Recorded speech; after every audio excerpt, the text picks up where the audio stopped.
Ayun, natutto kami sa Mayway Dumplings at kasama ko yung dalawang mag-asawa. Tinawagan kasi ako nila kung available daw ako. Sakto naman, katatapos ko lang ng school niyan, kaya go ako kasi treat daw nila ako. Tapos yan, pumili na siya ng upuan, tapos pumili na rin kami ng orderin.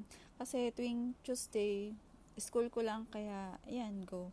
Minsan lang kasi kami magkita-kita dito kasi yun nga, yung mga schedule namin sa work hindi Kaya sobrang dalang namin makompleto kasi yun na nga yung schedule, ang hirap. At dumating na yung order namin na prawns, pork, jang chow. Tapos siya, nagutom na talaga siya kaya hindi na nakatiis. Kumukuha na siya paunti-unti. At dumating na rin yung chicken wings namin at saka wonton soup at saka fried wonton. Yan yung in-order namin.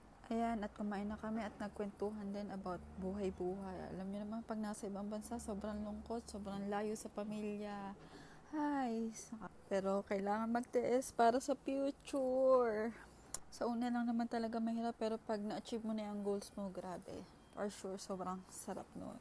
Kaya always, laban lang sa buhay. Kaya natin lahat to. Ayun, at dito na po muna magtatapos ang aking video. Sana supportahan nyo ako sa susunod na vlogs. Char! Ayan. O siya, ako'y mamamaalam na may pasok ako ngayon. Tinapos ko lang itong voice record na to. Bye! Thank you for watching. God bless all.